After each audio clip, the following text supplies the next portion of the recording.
जय माता दी दोस्तों, आप सभी का स्वागत है हमारे YouTube चैनल में। दोस्तों, नवंबर का महीना शुरू हो चुका है और ये नवंबर का महीना पर्वों का महीना कहा जाता है। इस महीने में जो दीपावली का पर्व है वो इस बार बड़ा खास होने वाला है। दीपावली का पर्व हिंदू धर्म में सबसे अधिक माना जाने वाला त्यौहार है। इस दिन ये अमावस्या तिथि होती है और इस दिन माँ लक्ष्मी की पूजा अर्चना बड़े ही ज़ोरों शोरों से पूरे श्रद्धा भाव से की जाती है। और इस बार तो ये दीपावली बेहद खास होने वाली है, क्योंकि इस दीपावली पर ग्रहों का एक बड़ा खेल देखने को मिलेगा। बहुत ही दुर्लभ संयोग इस दीपावली के दिन बन रहे हैं।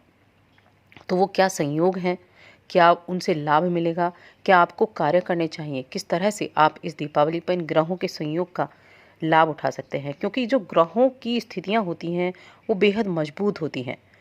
ग्रहों की स्थितियां ही आपके जीवन में बहुत अच्छा लेकर आती हैं और ग्रहों की स्थितियां ही आपके जीवन में काफ़ी नकारात्मक चीज़ें लेकर आती हैं। तो सब कुछ जानेंगे आज हम इस वीडियो में दीपावली के बारे में। तो आगे बढ़ने से पहले आपसे निवेदन है, अगर आप चैनल पर पहली बार आए हैं तो चैनल को सब्सक्राइब कर लें और जुड़ जाएं हमारे चैनल के साथ। इस चैनल पर आपको हर चीज़ से जुड़ी जानकारी सबसे पहले मिलेगी। तो दोस्तों, इस राशि में हम राशि के इस वीडियो में कुंभ राशि के लोगों की हम बात करेंगे। और दीपावली का जो पर्व है ये 14 नवंबर को है। 14 नवंबर शनिवार को दिवाली की तिथि पड़ी है और इस जो विशेष संयोग एक जो बना है वो है 499 साल के बाद ग्रहों का ऐसा दुर्लभ योग देखने को मिला है। अगर गणना की जाए तो इससे पहले 1521 में ग्रहों की ऐसी स्थिति थी।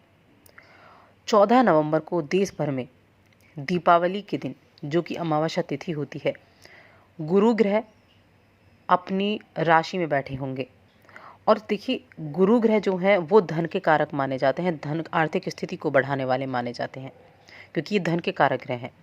अपनी राशि में होंगे, धनु राशि में, मार्गी स्थिति में, यानी अच्छी पोजीशन में। उसके बाद शनि, जो कि आपकी राशि के स्वामी हैं, वो अपनी राशि में होंगे, मकर राशि में, और वो भी मार्गी स्थिति में। और वहीं शुक्र ग्रह, जो सुखों के देवता माने जाते हैं, वो कन्या राशि में होंगे, जो कि बुध की राशि है, और बुध शुक्र की राशि में होंगे। ये जो तीनों ग्रहों का दुर्लभ संयोग है, धनु, शनि और शुक्र, ये 2020 से पहले 1521 में बना था, जो 9 नवंबर को दीपावली आई थी और उस दिन दीपोत्सव मनाया गया था। अब ये तीनों ग्रह इसलिए महत्वपूर्ण हैं क्योंकि जो सबसे बड़े ग्रह माने जाते हैं वो शनि और गुरु माने जाते हैं। दोनों ही अपनी राशि में बैठे हैं और जब अपने घर पर होते हैं तो अपने घर में बैठा हुआ ग्रह हो या कोई भी हो, वो मजबूत स्थिति में होता है, मार्गी अवस्था में है। शुक्र भी बुध की राशि में है और शुक्र का यहाँ बड़ा अच्छा योग भी बना हुआ है। तो गुरु और शनि तो आर्थिक स्थिति को मजबूत करने वाले ग्रह हैं। तो ये दीपावली आपके लिए बहुत अच्छे शुभ संकेत लेकर आई है, बहुत अच्छे शुभ संकेत लेकर आई है। अब इन शुभ संकेतों में आप लाभ उठा सकते हैं। इसके अलावा 14 नवंबर को चतुर्दशी तिथि भी है, जो दोपहर 1:16 तक रहेगी। उसके बाद अमावस्या तिथि प्रारंभ होगी और 15 नवंबर की सुबह 10 बजे तक रहेगी। तो 15 तारीख को केवल स्नान दान के लिए अमावस्या की जाएगी, लेकिन जो लक्ष्मी पूजा संध्या काल और रात्रि में दिवाली होती है वो 14 नवंबर को ही होगी।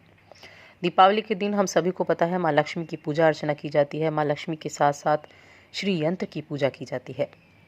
और ऐसी स्थिति में जब गुरु अपनी राशि में बैठे हों और शनि, तो ऐसे में यंत्र की पूजा करना, माँ लक्ष्मी की पूजा करना, रात भर कच्चे दूध से आपको ये पूजा जो होती है ये बड़ी लाभदायक होती है। शनि जो आपकी राशि के स्वामी हैं और आपके 12वें भाव में बैठे हैं, मार्गी स्थिति में बैठे हैं, और साथ ही अमावस्या का योग भी इसमें बन रहा है।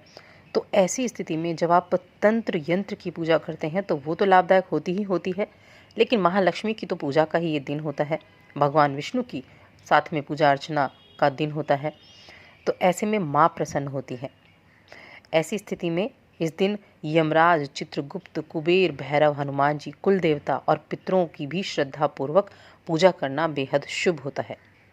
जब दीपावली पर माँ महालक्ष्मी की शाम के समय पूजा करते हैं तो साथ में इन सभी लोगों की, अपने पितरों की, हनुमान जी की, अपने कुल देवता की, कुबेर की, भैरव की, इन सब की पूजा करें। इन सब का आशीर्वाद आपको प्राप्त होगा।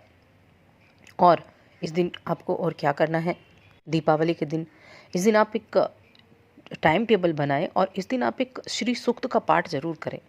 देखिए, श्री सूक्त का पाठ मैं कई बार बताती हूँ, श्री सूक्त का पाठ करना बहुत ही लाभदायक होता है। आप जो इसका लाभ है वो आपको अपने जीवन में देखने को मिलेगा। अगर आप ऐसे ग्रह नक्षत्रों में, ऐसी स्थिति में दीपावली के दिन श्री सूक्त का पाठ करते हैं, आपके ग्रह नक्षत्रों के लिए ये बेहद शुभ साबित होगा। और कुंभ राशि के लोगों के लिए, जहाँ शनि की 7.5 का प्रथम चरण है, तो ये प्रथम चरण आपको कुछ ना कुछ ऐसा देकर जाएगा। और जब ऐसी स्थितियाँ होती हैं तो ऐसी स्थिति में उनका लाभ आपको उठाना चाहिए। इसीलिए श्री सूक्त का पाठ जरूर करें। और इस बार देखिए, छोटी दीपावली और दीपावली का पर्व अमावस्या दोनों एक ही दिन मनाए जाएंगे, क्योंकि दोनों जो तिथियां हैं वो एक ही दिन पड़ रही हैं। वैसे कार्तिक मास की त्रयोदशी 13 नवंबर को है, छोटी दीपावली और बड़ी दीपावली 14 नवंबर को है। तो इस वजह से दोनों ही पर्व एक साथ हो गए हैं। अब आप किस तरह से पूजा करें, वैसे तो आप सबको सभी को पता होगा, लेकिन फिर भी आप पूजा वाली चौकी लें, उस पर साफ कपड़ा बिछाकर माँ लक्ष्मी, सरस्वती, गणेश जी की प्रतिमा को विराजमान करें। मूर्तियों का जो मुख होता है वो पूर्व की तरफ या फिर पश्चिम की तरफ होना चाहिए। इस चीज़ का आपको हमेशा ध्यान रखना है कि जब भी आप लक्ष्मी पूजा करते हैं तो मूर्तियों का मुंह या तो पूर्व दिशा की तरफ हो या पश्चिम दिशा की तरफ हो। उसके बाद हाथ में थोड़ा सा गंगा जल लें और उनकी प्रतिमा पर अर्पित करें, उनकी प्रतिमा पर आपको डालें। साथ में आपको ये मंत्र बोलना है, ओम अपवित्रः पवित्रो वा सर्वावस्था गतोपि वा। इस मंत्र को आप बोलें, या स्मरेत पुंडिराक्ष सा वाहाभंतरम शुचि। और उसके बाद आप जल अपने आसन और अपने आप पर भी छिड़कें। इसके बाद माँ पृथ्वी को प्रणाम करें और आसन पर बैठकर गंगा जल लेकर पूजा करने का संकल्प लें। इसके बाद एक जल से भरा कलश लें, जिसे लक्ष्मी जी के पास चावलों के ऊपर रखें। कलश पर मौली बांधकर ऊपर आम के पत्ते आप रख सकते हैं और उसमें सुपारी, दूर्वा, अक्षत और सिक्का रख सकते हैं। चांदी का सिक्का रख सकते हैं। चांदी का सिक्का नहीं है तो आप एक ऐसा नॉर्मल सिक्का भी रख सकते हैं। अब इस कलश पर एक नारियल रखें। नारियल लाल वस्त्र में इस प्रकार लपेटें कि उसका जो आगे का भाग होता है वो दिखाई देता रहे। ये कलश वरुण का प्रतीक होता है। नियम के अनुसार सबसे पहले आपको गणेश जी की पूजा करनी है, उसके बाद लक्ष्मी जी की आराधना करनी है और साथ में देवी सरस्वती, भगवान विष्णु, कुबेर, माँ काली, अपने पितरों का, अपने देवताओं का, सभी का विधि विधान से आपको नाम लेना है और तब पूजा करनी है।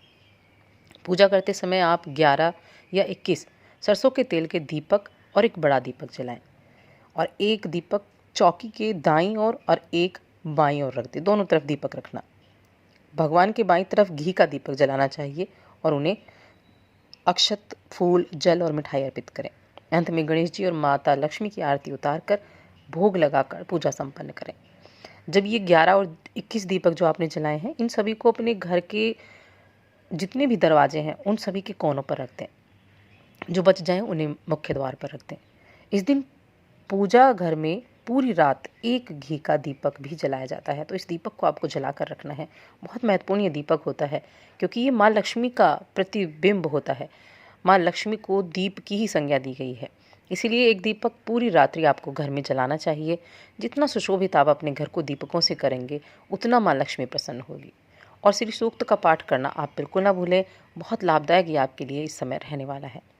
तो दोस्तों, और अधिक ऐसी जानकारियों के लिए चैनल को सब्सक्राइब कर लें और हमारी इस वीडियो को ज़्यादा से ज़्यादा लाइक करें, शेयर करें।